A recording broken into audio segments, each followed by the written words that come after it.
नमस्कार, very good morning. आप सबका बहुत बहुत स्वागत आपके YouTube channel Sukhdev sir geography के अंदर।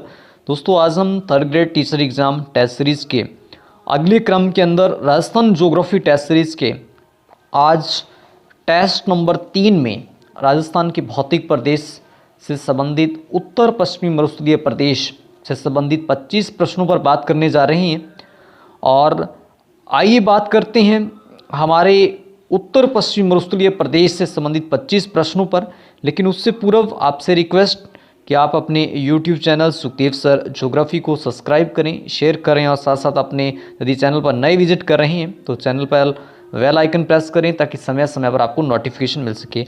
आज का हमारा टॉपिक है उत्तर पश्चिमी मरुस्थलीय प्रदेश। इनसे संबंधित 25 प्रश्नों पर आज हम बात करने वाले हैं। और बात करते हैं आज के हमारे पहले क्वेश्चन की। निम्नलिखित में से पहला क्वेश्चन, निम्नलिखित में से बात करें पहले क्वेश्चन की। निम्नलिखित में से उत्तर पश्चिमी मरुस्थलीय प्रदेश की उत्पत्ति किस काल में हुई थी? पहला क्वेश्चन है हमारा, निम्नलिखित में से उत्तर पश्चिमी मरुस्थलीय प्रदेश की उत्पत्ति किस काल में हुई थी? ऑप्शन ए प्लेस्टोसीन काल में, या बी क्रेटेशियस, सी इयोसीन, या डी कोई नहीं। तो दोस्तों, सबसे पहले जो हमारा उत्तर पश्चिमी जो प्रदेश है उसकी उत्पत्ति की बात करें, ये वाला जो भाग है ऊपर वाला, तो इसकी उत्पत्ति प्लेस्टोसीन काल के अंदर हुई थी। इसका हमारा सही ऑप्शन होगा ए प्लेस्टोसीन काल। बात करते हैं प्रश्न नंबर 2 की। निम्नलिखित में से राजस्थान का सर्वप्रथम भौगोलिक प्रदेशों में निर्धारण किसने किया था? हमें बताना कि राजस्थान को भौतिक दृष्टि से कई भूगोलवेत्ताओं ने अलग अलग भागों पर बांटा है। तो हमें बताना कि सबसे पहले जो निर्धारण किसने किया था? Option A professor VC Mishra, या प्रोफेसर एसके सेन, या प्रोफेसर एके तिवारी, या यदि हम बात करें उपरोक्त में से कोई नहीं। तो दोस्तों, सबसे पहले यदि हम बात करें, प्रोफेसर वीसी मिश्रा ने राजस्थान को 7 भौतिक प्रदेशों के अंदर बांटा था, जो अलग अलग जिनके नाम से शुष्क प्रदेश, अर्ध शुष्क प्रदेश, दक्षिण पूर्वी कृषि प्रदेश, चंबल बिहार प्रदेश, इस तरीके से कुल 7 भौतिक प्रदेशों में बांटा था। तो हमारा सही ऑप्शन होगा प्रोफेसर वीसी मिश्रा। बात करते हैं प्रश्न नंबर 3 की। निम्नलिखित में से एस के सेन ने राजस्थान को कितने भौगोलिक प्रदेशों में विभाजित किया था? ऑप्शन ए 3 भागों में, ऑप्शन बी 4 भागों में, या सी 5 भागों में। तो दोस्तों, एस के सेन ने राजस्थान को 3 भौतिक प्रदेशों के अंदर बांटा था। तो हमारा सही ऑप्शन होगा ए 3। बात करते हैं प्रश्न नंबर 4 की। निम्नलिखित में से प्रोफेसर एके तिवारी और एचएम सक्सेना ने राजस्थान के भौगोलिक प्रदेशों के विभाजन का सही क्रम है? हमें बताना कि राजस्थान को प्रोफेसर एके तिवारी और साथ में एचएम सक्सेना ने कितने भौगोलिक प्रदेशों में बांटा था, हमें ये बताना है। ऑप्शन ए की बात करें, उत्तर पश्चिम मरु प्रदेश, मध्य अरावली पर्वतीय प्रदेश, पूर्वी मैदानी प्रदेश, या दक्षिण पूर्वी पठारी प्रदेश। बी ऑप्शन की बात करें, उत्तरी मरुस्थलीय प्रदेश, या अरावली पर्वतीय प्रदेश, उत्तरी पूर्वी प्रदेश, या सी दक्षिण पूर्वी पठारी प्रदेश, या उत्तरी अरावली प्रदेश, या डी कोई नहीं। दोस्तों, यदि बात करें, इन दोनों ने राजस्थान को 4 भौतिक विभागों में बांटा है। ऊपर वाला ये वाला जो भाग था, ये था उत्तर पश्चिमी मरुस्थलीय प्रदेश, ये वाला हिस्सा। इसके बीच में यदि हम बात करें तो इस प्रदेश को इन्होंने अरावली पर्वतमाला का नाम दिया था। इसी तरीके से यदि हम बात करें, ये वाला जो हिस्सा था इसको पूर्वी मैदानी प्रदेश का नाम दिया था। जो नीचे वाला ये हिस्सा था इसको दक्षिण पूर्वी पठारी प्रदेश का नाम दिया था। तो ये थे कुल। इस तरीके से यदि हम बात करें तो हमारा ए ऑप्शन यहाँ पे करेक्ट होगा। बात करते हैं प्रश्न नंबर 5 की। निम्नलिखित में से प्रोफेसर एके तिवारी व डॉक्टर एचएम सक्सेना ने राजस्थान के भौगोलिक प्रदेशों में विभाजन किन आधार पर किया?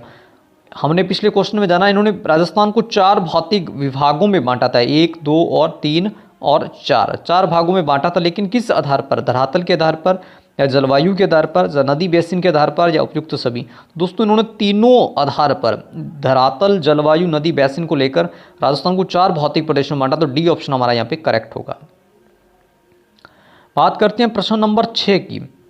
निम्नलिखित में से उत्तर पश्चिमी मरुस्थलीय प्रदेश की उत्पत्ति हुई थी? हमें बताना है कि उत्तर पश्चिमी मरुस्थलीय अगारालैंड, गोंडवाना लैंड से, या टैथी सागर से, या उपरोक्त से नहीं। तो दोस्तों, आप जानते हैं कि प्राचीन काल में जो संपूर्ण पृथ्वी एक भूखंड के रूप में जुड़ी हुई थी वैगनर के अनुसार, जिसको पैंजिया का नाम दिया, जिसको पैंजिया कहा गया। इसके चारों ओर एक विशाल जलराशि जिसको पैंथालस कहा, इसके बीच में एक टैथिस भूसागर था। इसी टैथिस भूसागर का अविशेष है उत्तर पश्चिमी मरुस्थलीय प्रदेश। तो इस हमारा सही ऑप्शन होगा सी, टैथिस सागर। बात करते हैं प्रश्न नंबर 7 की। निम्नलिखित में से उत्तर पश्चिमी मरुस्थलीय प्रदेश किसका भाग है? हमें बताना है कि जो उत्तर पश्चिमी मरुस्थलीय भाग है ये किस भारत के कौन से हिस्से का क्षेत्र है। ऑप्शन की बात करें, प्रायद्वीपीय पठारी प्रदेश का, उत्तर के विशाल मैदान का, द्वीपीय समूह का, या डी कोई नहीं। तो दोस्तों यदि बात करें उत्तर पश्चिमी मरुस्थलीय प्रदेश भारत के उत्तर के विशाल मैदान का ही एक पार्ट है और हमारा सही ऑप्शन होगा बी। बात करते हैं प्रश्न नंबर 8 की। निम्नलिखित में से उत्तर पश्चिमी मरुस्थलीय प्रदेश का ढाल किस प्रकार का है? हमें बताना है कि इसका जो ढाल है वो किस प्रकार का ढाल है, वो हमें बताना है। ऑप्शन ए उत्तर पूर्व से दक्षिण पश्चिम, उत्तर पूर्व से पश्चिम पूर्व, या दक्षिण पश्चिम से पूर्व उत्तर, या डी कोई नहीं। तो दोस्तों इसका जो ढाल है वो पहले उत्तर से पूर्व की तरफ है, इस ऐसे हैं। फिर यदि बात करें फिर दक्षिण से पश्चिम की तरफ है, दक्षिण से पश्चिम की तरफ। तो ए ऑप्शन हमारा यहाँ पे करेक्ट होगा। बात करते हैं प्रश्न नंबर 9 की। निम्नलिखित में से उत्तर पश्चिमी मरुस्थलीय प्रदेश के संदर्भ में कौन सा कथन सत्य है? उत्तर पश्चिमी मरुस्थलीय प्रदेश के संदर्भ में कौन सा कथन? ऑप्शन ए 40% जनसंख्या निवास करती हैं, बिल्कुल सही बात है। यहाँ अर्ध शुष्क और शुष्क जलवायु पर, ये भी बिल्कुल सही। यहाँ की प्रमुख नदी लूनी व घग्गर है, ये भी सही है। और डी, सारे ऑप्शन सही हैं, तो डी ऑप्शन हमारा यहाँ पे करेक्ट होगा। बात करते हैं प्रश्न नंबर 10 की। निम्नलिखित में से सुमेलित नहीं है। इंसलबर्ग पर्वतीय क्षेत्र में स्थित झील, ये बिल्कुल सही बात है। लिटल रन कच्छ की खाड़ी के क्षेत्र को, ये गलत ऑप्शन है। लिटल रन कच्छ से गुजरात की का एरिया उसको कहा जाता है। इसके बाद बात करें गिरिपद पर्वत के नीचे स्थित रतेला स्थान, ये नहीं है। और उसके बाद बात करें, ये भी सही है, ये सही ऑप्शन है, ये भी सही है। और बजादा मरुस्थलीय क्षेत्र में स्थित पर्वतीय जल समाप्ति, तो इसमें इंसलबर्ग पर्वतीय क्षेत्र में स्थित झील नहीं होती है, बल्कि रतेला जो शुष्क मैदान होता है वहाँ पे रेत के टिब्बे की तरह एक चट्टान की तरह दिखाई देता है, जिसको हम इंसलबर्ग कहते हैं। तो ये हमारा गलत ऑप्शन है, तो हमारा सही होगा ए। बात करते हैं 11वां नंबर प्रश्न की। निम्नलिखित में से शबरा काफिज बालू का स्तूप की विशेषता नहीं है। पहले हमें बात करना है शबरा काफिज बालू का स्तूप होते हैं ऐसे स्तूप जो किसी झाड़ी के पीछे या झाड़ी के सहारे बनते, उसके पीछे बने, उसको शबरा काफिज बालू का स्तूप कहते हैं। ऑप्शन ए, ये छोटी छोटी झाड़ियों व घास के झुंडों के पास पाए जाते हैं, सही बात है। ये बड़े बड़े पेड़ों के झुंडों के पास विकसित होते हैं, ये किसी अवरोध के सहारे विकसित होते हैं, या उपरोक्त सभी विशेषता सही है। तो हमारा ए ऑप्शन यहाँ पे करेक्ट हो जाएगा। बात करते हैं प्रश्न नंबर 12 की। उत्तरी पश्चिमी मरुस्थलीय प्रदेश में पाई जाने वाली, यहाँ पार्टी नहीं, यहाँ पे पाई जाने वाली हैं, पाई जाने वाली बालू का स्तूप की महिलाओं के हेयरपिन जैसे, उत्तर पश्चिम जो मरुस्थलीय प्रदेश हैं वहाँ पे एक बालू का स्तूप पाए जाते हैं जिनकी आकृति महिलाओं के हेयरपिन जैसी होती है। ऑप्शन ए बरखान की पैरो बालू का स्तूप, तारा बालू का स्तूप। जो पैरो बालू का स्तूप होते हैं बिल्कुल महिलाओं की हेयरपिन जैसा होता है, तो इसलिए इसको पैरो बालू का स्तूप के नाम से जाना जाता है, ऐसी आकृति होती हैं। तो हमारा सही ऑप्शन होगा पैरा बालू का स्तूप। बात करते हैं प्रश्न नंबर 13 की। निम्नलिखित में से लघु मरुस्थल कहा जाता है। ऑप्शन ए सहारा को, कच्छ से बीकानेर तक के, कच्छ से जैसलमेर तक का, या उपरोक्त सभी। दोस्तों बीकानेर से लेकर जो कच्छ की खाड़ी तक का जो मरुस्थल है इसको लघु मरुस्थल कहा जाता है, तो हमारा सही ऑप्शन होगा बी। बात करते हैं प्रश्न नंबर 14 की। उत्तर पश्चिम मरुस्थलीय प्रदेश में पाया जाने वाला सांप है पीवना, कोबरा, काला सर्प, या उपरोक्त सभी। तो दोस्तों पीवना सांप है सबसे जहरीला जो उत्तर पश्चिम मरुस्थलीय प्रदेश में पाया जाता है, तो ये ऑप्शन हमारा यहाँ पे करेक्ट होगा। प्रश्न नंबर 15 की बात करते हैं। निम्नलिखित में से मरुस्थलीय प्रदेश कहा जाता है। ऑप्शन ए नखलिस्तान को, ऑप्शन बी मरुस्थलीय को, सी गुजरातरा को, या डी उपरोक्त सभी। दोस्तों सभी को कहा जाता है। मरुस्थलीय प्रदेश को नखलिस्तान भी कहा जाता है, मरुस्थलीय गुजरातरा का प्रदेश भी कहा जाता है, तो डी ऑप्शन हमारा यहाँ पे करेक्ट होगा। बात करते हैं 16वें प्रश्न की। निम्नलिखित में से रेगिस्तान मार्च कहलाता है। मरुस्थल का धीरे धीरे आगे बढ़ना, मरुस्थल का एक स्थान पर स्थायी रूप से रहना, मरुस्थल का अचानक आगे बढ़ना या अप्रत्यक्ष नहीं। जब मरुस्थल धीरे धीरे आगे बढ़ता है तो दोस्तों उसको रेगिस्तान मार्च कहा जाता है। तो ये ऑप्शन हमारा यहाँ पे करेक्ट होगा। प्रश्न बात करते हैं 17वें प्रश्न की, निम्नलिखित में से रेगिस्तान मार्च की घटना होती है मार्च से जुलाई में या जुलाई से अगस्त में या केवल मार्च में या जुलाई से अगस्त में सबसे ज़्यादा रेगिस्तान की घटना जो बालू के टीले आगे बढ़ते हैं। तो बी ऑप्शन हमारा यहाँ पे करेक्ट होगा। रेग क्या है दोस्तों, बहुत इंपॉर्टेंट प्रश्न। रेग क्या है? रेत और पथरीला मिश्रित मरुस्थल या रेत पर पानी का मिश्रित मरुस्थल, रेत या वनस्पति का मिश्रित मरुस्थल या कोई नहीं। तो दोस्तों रेत और जो पथरीला मरुस्थल एक साथ पाया जाता है उसको रेग के नाम से जाना जाता है।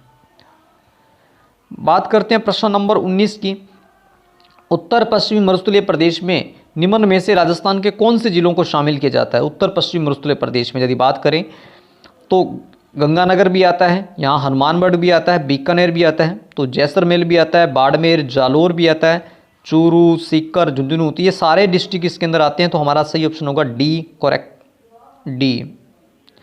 बात करते हैं 20वें प्रश्न की, निम्नलिखित में से मरुस्थलीय प्रवेश का प्रवेश द्वार राजस्थान के किस जिले को कहते हैं? जयपुर को, भीलवाड़ा को, जोधपुर को, सीकर को। दोस्तों जोधपुर ही राजस्थान का मरुस्थल का प्रवेश द्वार है। तो सही ऑप्शन होगा सी। बात करते हैं प्रश्न नंबर 21 की, निम्न में से उत्तर पश्चिमी मरुस्थलीय के विस्तार से संबंधित सत्य कथन बताना है। ऑप्शन ए, इसकी लंबाई उत्तर से दक्षिण 640 किलोमीटर, बिल्कुल सही है। इसकी चौड़ाई पश्चिम से पूर्व 300 किलोमीटर है। इसकी औसत ऊंचाई 200 से 300 मीटर है। तो बिल्कुल सही है। तो तीनों ऑप्शन सही है, हमारा डी ऑप्शन यहाँ पे करेक्ट होगा। बात करते हैं हमारे 22वें प्रश्न की, उत्तर पश्चिमी मरुस्थलीय प्रदेश का भाग नहीं है। ऑप्शन ए, रतेला शुष्क मैदान, बिल्कुल, नागौरी उच्चभूमि, घग्गर का मैदान, या चंबल बेसिन। तो दोस्तों उत्तर पश्चिम मरुस्थलीय प्रदेश का भाग नहीं है। तो हमारा सही ऑप्शन होगा चंबल बेसिन, ये इसका भाग नहीं है। तो डी ऑप्शन यहाँ पे करेक्ट होगा। बात करते हैं प्रश्न नंबर 23 की, अनुप्रस्थ बालू का स्तूप से संबंधित कथन नहीं है। यह बालू का स्तूप हवा के समकोण दिशा में बनते हैं। कथन सही नहीं बताना है, बिल्कुल अनुप्रस्थ बालू का स्तूप हवा के समकोण दिशा में बनते हैं। इनका विस्तार हनुमानगढ़, रावतसर, गंगानगर से सूरतगढ़ में पाया जाता है, बिल्कुल सही ऑप्शन है। ये चूरू, झुंझुनू जिले में पाए जाते हैं, बिल्कुल सही है। इनका विस्तार जोधपुर में मुख्य रूप से पाया जाता है, बिल्कुल ये गलत ऑप्शन है। इनका विस्तार जोधपुर में मुख्य रूप से पाया जाता है, ये नहीं है। क्योंकि इनका विस्तार देखा जाए मुख्य रूप से तो भारत पाक सीमा के आसपास पाया जाता है। तो इसलिए यहाँ पे जोधपुर वाला ऑप्शन गलत होगा। डी ऑप्शन यहाँ पे करेक्ट होगा। प्रश्न नंबर 24 की बात करते हैं, निम्नलिखित में से सौर महोदय ने रेखीय बालू का स्तूप के कौन से 3 प्रकार बताए हैं? सीफ बालू का स्तूप, वनस्पति युक्त बालू का स्तूप, पवन मुख्य बालू का स्तूप या प्रत्यक्ष सभी, बिल्कुल तीनों प्रकार बताए हैं। तो डी ऑप्शन हमारा यहाँ पे करेक्ट होगा। बात करते हैं प्रश्न नंबर 25 की, निम्न में से अवरोधी बालू का स्तूप का जमाव पाया जाता है। ऑप्शन ए, बुढ़ा, पुष्कर, नाग पहाड़, किचनू, जौवनर, सीकर की पहाड़ियाँ, उपयुक्त सभी। तो ये बिल्कुल चारों जगह पे पाया जाता है। तो डी ऑप्शन हमारा यहाँ पे करेक्ट होगा। ये इतिहास के हमारे उत्तर पश्चिमी मरुस्थलीय प्रदेश से संबंधित 25 प्रश्नों पर, और मिलते हैं नेक्स्ट वीडियो में नए टॉपिक के साथ में, नए 25 प्रश्नों के साथ में। और आपसे रिक्वेस्ट कि आप Sukhdev sir geography YouTube channel को सब्सक्राइब करें, शेयर करें, और साथ में चैनल पर नए विजिट कर रहे हैं तो चैनल को बेल आइकन को प्रेस करें ताकि समय पर नोटिफिकेशन मिल सके। थैंक यू, धन्यवाद।